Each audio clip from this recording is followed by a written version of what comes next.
रदीफ खास तौर पर देखिए, बड़ी मुश्किल रदीफ उन्होंने चुनी और उसके बाद शायद इसीलिए वो सिर्फ 5 अच्छे शेर कह पाए, क्योंकि रदीफ बहुत मुश्किल। तू मेरा था तो थे याराने ही याराने तमाम। अब रदीफ तमाम लेकर आए, पूरी शायरी में तमाम। तू मेरा था तो थे याराने ही याराने तमाम, अब मुझे देखते ही लगते हैं झुंझलाने तमाम। अभी झुंझलाने का लफ्ज गजल में लाना क्या चिपका क्या, देखिए झुंझलाने तमाम। जो उर्दू गजल इतनी नाजुक चीज है कि अगर उसमें कोई भी बोझल शब्द आप ले आए तो वो मिसरा पिट जाएगा, शेर पिट जाएगा। लेकिन पंडित जी का यही कमाल था कि नगीने की तरह फिट करते थे वो। जिंदगी हक में तेरे लड़ते रहे हम तन्हा, जिंदगी हक में तेरे लड़ते रहे हम तन्हा, इस हकीकत से तो तराशे गए अफसाने तमाम।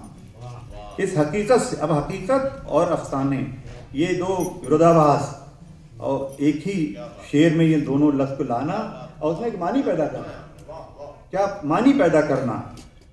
ऐसा नहीं किसी विरोधाभास भाषा की ही कारीगरी है, वही उसी का चक्रव्यूह है, ऐसा नहीं। मानी कि जिंदगी हक में तेरे लड़ते रहे हम तन्हा, इस हकीकत से तराशे गए अफसाने तमाम। और ये शेर देखिए, हम कि प्यासे गए उस बज़्म से प्यासे आए, हम कि प्यासे अब आए गए, देखिए कितना सजाया खूबसूरती से। हम कि प्यासे गए उस बज़्म से प्यासे आए, अपनी उस प्यास से पैदा किए मैं खाने तमाम। क्या अच्छा शेर है। ये देखिए कितने, आपको कहीं कोई जो उर्दू नहीं भी जानता है या गजल से परिचित या मानूस नहीं है, वो भी इस शेर को बआसानी समझ लेगा। ये बड़ी खूबी होती है जो आसानी से शायर को हाथ नहीं आती। और इस शेर को देखिए, उसके एक शब्द को मैं खासतौर पर आप पर, कि शम्म के जलते ही कुर्बानी का जज्बा लेकर नाचते गाते चले आते हैं परवाने तमाम।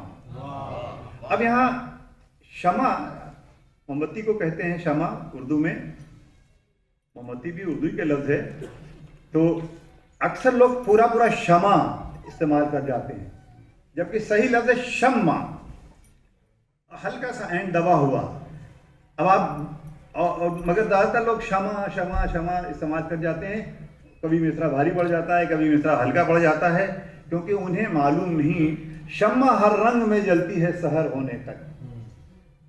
तो इसको देखिए, शम्मा के जलते, शमा नहीं इस्तेमाल किया, शम्मा के जलते ही कुर्बानी का जज्बा लेकर नाचते गाते चले आते हैं परवाने तमाम, चमका करते हैं सदा रात के आकाश पे जो मेरी टूटी हुई तस्बीह के दाने हैं तमाम। क्या अच्छा शेर था। मेरी टूटी हुई तस्बीह के चमका करते हैं सदा रात के आकाश पे जो मेरी टूटी हुई तस्बीह के दाने हैं तमाम, उन पे जिन फूलों की बरसात हुआ करती थी, सुनिएगा ये शेर, उन पे जिन फूलों की बरसात हुआ करती थी, दौर बदला तो वही लग गए पथराने तमाम। अभी पथराना का क्या खूबसूरत इस्तेमाल किया है।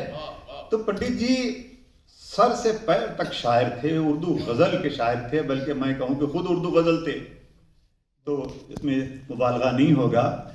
इतनी मेहनत करने वाला, एक एक शब्द पर। इश्क सुल्तानपुरी के साथ जब रहने लगे तो गाहे बगाहे हमको फ़ोन करते थे और एक एक शब्द पर बहस करते थे, गुफ्तगू करते थे, शेर सुनाते थे। मैं अपनी कुछ राय दे देता था तो उससे सहमत भी होते थे और असहमत भी होते थे। उनके अंदर एक खास किस्म की कलंदरी थी, दरवेशी, फ़कीरी जिसे कह लीजिए। कुर्ता पजामा पहने, साइकिल, पहले साइकिल थी उनके पास एक, और एक लाल कॉलोनी करेला बाग में रहते थे। मैं तो उनके घर भी जाता था, उनकी बेगम से भी हम लोग बेतकल्लुफ़ थे। तो पूरा जीवन एकदम सादा जीवन गुजारा, और उनकी शायरी भी बिल्कुल उसी तरह, उनकी शख्सियत की गम्माज़ है, आईना है उनकी शख्सियत का। कि मैंने 4-6 गज़लें मैंने इतने अभी बैठे बैठे देखी और सब मेरे जहन में भी थी। पहली बात कि इतना सादा लौ शायर, इतना मासूम शायर, इतना बेलौस शायर, गज़ल पर इतनी मेहनत करने वाला है। मैं फिर अर्ज़ करूँ कि आसान गज़ल कहना बहुत मुश्किल होता है, अब बहुत सारे शब्दों की भीड़ भाड़ लगा के उसको जंजाल बना देना वो आसान होता है। आप क्या कहना चाहते हैं, पंडित जी बिल्कुल क्लियर रहते थे कि उनको क्या कहना है इस शेर में, और उसके लिए कौन सा लफ्ज़, कभी कभी ऐसा होता है कि एक ही मानी के कई कई लफ्ज़ होते हैं। अब शबनम भी हम कहते हैं, ओस भी कहते हैं, लेकिन कहाँ शबनम फिट होना है और कहाँ ओस फिट होना है, ये बात पंडित जी, हैरत हमें ये होती थी कि वो उर्दू स्क्रिप्ट से भी नहीं वाकिफ, लेकिन उर्दू शायरी के मिजाज से, उर्दू भाषा की पाकीज़गी से इतना वो मुतासिर थे और इतना उनके पास कहने को था, उतने इनका ज़ख़ीरा था अल्फाज के पास कि वो मोतियों की तरह सजाते हुए चले जाते हैं। कोई गज़ल आप इसको पढ़ें ज़रूर, कोई गज़ल ऐसी नहीं है जिसे आम आदमी भी ना समझ सकता हो, आम आदमी भी ना पढ़ सकता हो। तो ये थे हमारे पंडित जी। मुझे बहुत खुशी है कि पंडित जी को याद किया गया। यश ने बहुत अच्छी तकरीर की और जैसे लगता है पंडित जी हमारे अंदर दोबारा हमारे बीच, हमारे महफिल में आ गए हैं।